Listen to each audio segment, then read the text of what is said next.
Hello everybody, welcome to the new video. Today's video is about the explanation of the question answers of a poem of class 7's unit 5 section 3. The name of the poem is Goodbye Party for Miss Pushpa TS. So this poem suggests about a speech of a person who is just giving a speech without any language, without any proper use of the sentences, and such a speech is given by a person during the time of farewell party, good party, that is farewell party. And so वो जो speech है वो speech एक poem के रूप में यहाँ पर प्रेजेंट किया है. So let us see the question answers here. First question, what is the occasion on which the speaker is talking about miss Pushpa TS. तो ऐसा कौन सा ओकेशन है जहाँ पर ये पोएट जो है पुष्पा टीएस के बारे में बात कर रहे हैं. And the answer is the occasion on which the speaker is talking about Miss Pushpa TS appears to be a farewell party for her before she departs to take up a new job in abroad. तो ये एक farewell party का एक programme का एक speech था. And वो speech the first स्टांसर में ही एक क्लियर है कि ये जो है एक फेयरवेल पार्टी ही है. एंड वो जो लेडी है दैट इज पुष्पा टीएस जो है she is going abroad. She is going abroad to take up a new job, and so she is leaving that job, and that's why a farewell program is arranged there. तो वो विदेश में काम करने जा रही है. So now next question, question number 2. The narrator pays a rich tribute to Miss Pushpa TS. Fill in the table to show what the speaker thinks of her. तो नैरेटर जो है एक मिस पुष्पा के बारे में बहुत कुछ कहते हैं. तो कौन कौन सी ऐसी चीजें है, 3 हेडिंग्स दिया हुआ है उसके अकॉर्डिंगली लिखना है आपको इसके बारे में. सो पर्सनालिटी ट्राइट्स, तो उसकी पर्सनालिटी कैसे था. पुष्पा टीएस के स्वीट थी, चेयरफुल थी और पॉपुलर थी. ना उसकी फैमिली बैकग्राउंड जो है हाई और गुड फैमिली, अच्छे फैमिली से है. और उसके पापा जो है एक एडवोकेट है. ना उसकी attitude and it is spirited means it says that she is ever ready to do any work, always spirited and never said no, कभी ना नहीं कहते. adventurous है and she was going abroad to improve prospects. तो adventurous इसलिए कहा क्योंकि वो विदेश में जा रहे अपने आप को इम्प्रूव करने के लिए, वो विदेश में जा रहे इसलिए उसको adventurous भी कहा. So now question number 3. The poet uses various techniques to make the poem humorous. Fill in the blanks with the examples from the poem. तो ये जो क्वेश्चन नंबर 3 है इसमें कुछ एग्जाम्पल्स आपको लिखना है पोएम में से जिसके जरिए पोएम जो है ह्यूमरस है. ह्यूमरस मीन्स हंसने लायक है. एक हंसने लायक सिचुएशन इसमें पोएट ने क्रिएट किया है. तो ऐसे कुछ इंसिडेंट्स, कुछ बातें जो है यहाँ पर आपको लिखना है. सो ये it is use of inappropriate phrases and expressions or direct translations. तो inappropriate phrases, जो phrases और expressions जो है वो बिल्कुल properly use नहीं किया, उसका कुछ examples. First is departing for foreign. What sweetness is in Miss Pushpa, from very high family. So these are the 3 sentences which indicates the inappropriate phrases. Then B, incorrect use of tense. You are all knowing. Miss Pushpa is coming from very high family. Whatever I or anybody is asking, she is always saying yes. So these are the incorrect use of tense. Then omission of articles, where articles are not used. होना चाहिए था लेकिन use नहीं किया. From very high family, that was long time ago. She is most popular lady. Now next is D. Use and positioning of adverbs. Adverbs की use गलत use किया हुआ है. Even for no reason but simply because she is failing. I am not remembering now. Just now only I will do it. These are inappropriate use of adverbs. Now talking of irrelevant things. irrelevant things, मतलब जो चीज़ें नहीं होना चाहिए वैसी चीज़ों की बात करते हैं। आंसर है once only I stayed in Surat with family members of my uncle's very old friend। तो यहाँ पर तो वो बोलने की ज़रूरत तो है ही नहीं था, फिर भी उसने बोल दिया वंस ओनली, मैं एक बार सूरत में गया था और वहाँ रुका था, बस जो उसकी ज़रूरत नहीं थी तब भी बोल दिया।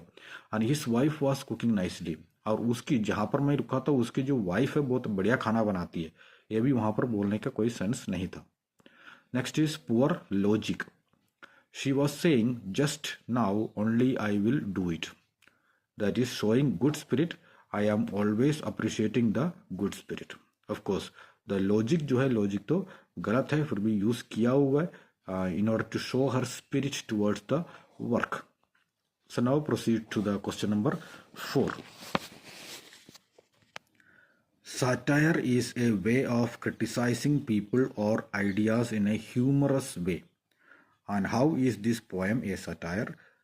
what does it satirize? तो सटायर जो होता है जब किसी लोगों को क्रिटिसाइज करते हैं या किसी आइडियाज को क्रिटिसाइज करते हैं, but in A humorous way, मजाक के तौर पर, यानी हंसने लायक बातों के जरिए किसी की क्रिटिसिज्म करना या किसी आइडियाज की क्रिटिसिज्म करना, वो इस पोएम में दिखा रहा है। And that is the satire here. तो इस पोएम में सटायर कहाँ है? This poem is a satire because it holds up the speech of the speaker, which is delivered in earnest to make fun of his poor linguistic skills, irrelevant thinking, and inappropriate use of the language। सो ये है एक इस तरीके से मजाक है। इस मजाक अपने आप की खुद की तो मजाक उड़ाया जा रहा है, क्योंकि वो अपना जो है poor language, linguistic skill, poor language जो है उसको दिखा रहा है, और थिंकिंग, उसकी सोच बहुत गंदा है, मतलब प्रॉपर तरीके से सोचते नहीं है, वो दिखा रहे। And inappropriate use of the language, language proper तरीके से यूज नहीं कर रहे। तो उसकी जो ये तीनों एस्पेक्ट्स है वो इसमें इस पोएम के जरिए दिखाया रहा है, इसीलिए वो एक सटायर है। Now next one is question number 5। What do you think is the tone and mood off the speaker? जो स्पीकर है उसकी टोन और मूड क्या है? The speaker is in earnest and truly wishes to praise Miss Pushpa TS। Actually, the speaker जो है वो यही चाहते हैं कि मिस पुष्पा की तारीफ किया जाए। And it is his inappropriate use of language that makes his speech funny। Of course, वो जो है मिस पुष्पा की तो तारीफ कर ही रहे, लेकिन वो जो एक्चुअली जो यहाँ लैंग्वेज यूज करना चाहिए वो लैंग्वेज एक फनी तरीके से यूज किया जा रहा है, और इसीलिए उसका जो स्पीच है वो स्पीच भी काफी फनी था। So now question number 6। Rewrite the poem as a speech, do not miss the humour. तो ये जो पोएम है, ये पोएम को एक स्पीच जैसे आपको लिखना है, एंड स्पीच जैसे जब लिखेंगे तब ध्यान रखना है कि इसकी जो ह्यूमरस सेंटेंसेस जो है उसको मिस आउट नहीं करना। ह्यूमरस तरीके से ही, मतलब हंसने लायक तरीके से ही इस पोएम को एक स्पीच के जैसे प्रेजेंट करना है। So let us see the answer. Dear friends, we are gathered today for our dear sister is departing for foreign in 2-3 days। तो हम यहाँ पर गैदर हुआ क्योंकि हमारे जो सिस्टर है वो सिस्टर फॉरेन के लिए रवाना हो रही है 2-3 दिन में। And we are meeting to give her bon voyage. तो हम यहाँ पर इकट्ठे इसलिए हुए क्योंकि हम उनको बॉर्न वॉयज बेस्ट विशेस दे।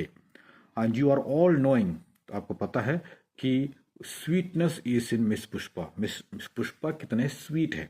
And I don't mean only external sweetness but internal sweetness also, क्योंकि बस एक्सटर्नल स्वीटनेस की बात नहीं कर रहा हूँ, दोनों इंटरनली भी वो बहुत स्वीट है। And miss Pushpa is smiling and smiling even for no reason but simply because she is feeling.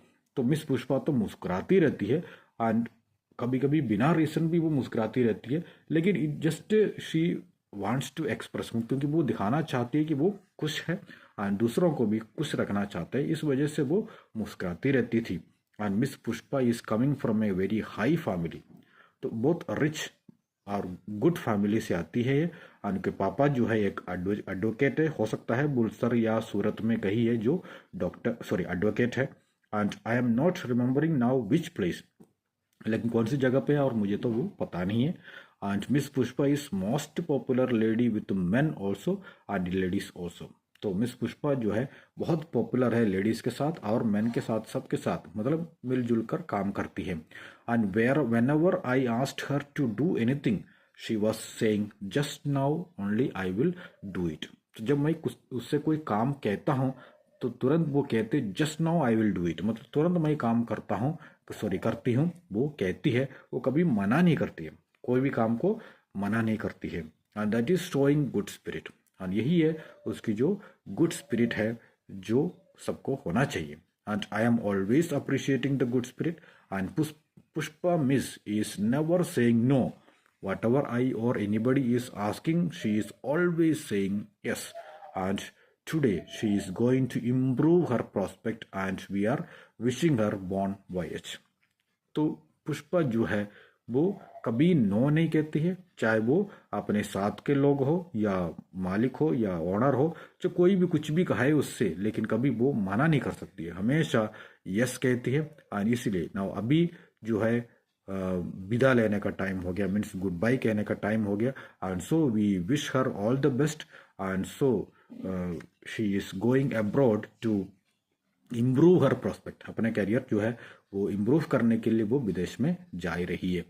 And I feel very sad thinking how she will not see us. मुझे बहुत बुरा लग रहा है, वो मुझे पता नहीं वो कैसे हमारे बिना, कैसे वो वहाँ पर हमारी याद के बिना कैसे वहाँ पर रह सकती है। And she will be very sad I feel. And now I ask other speakers to speak. अब मैं कहता हूँ कि दूसरे अगर स्पीकर्स कोई कुछ कहना चाहते हैं इसके बारे में, मैडम के बारे में, यानी मिस पुष्पा के बारे में, तो कह सकते। एंड उसके बाद miss Pushpa will do the summing up. And last में जो है मिस पुष्पा इस जो मीटिंग है इसको समिंग अप करेंगे। समिंग अप मीन्स जो कंक्लूशन, तो कंक्लूशन जो है वो मिस पुष्पा करेगी। एंड उसके पहले दूसरा किसी को कुछ मिस पुष्पा के बारे में बोलना है तो वो बोल सकते हैं। So that is the explanation of the question answers of the poem. And of course the poem also is expressed, that is explained through the last question. The last question's answer is of course clearly it is the explanation of the whole poem. Okay, so thank you very much. So keep watching my channel and support me. Thank you.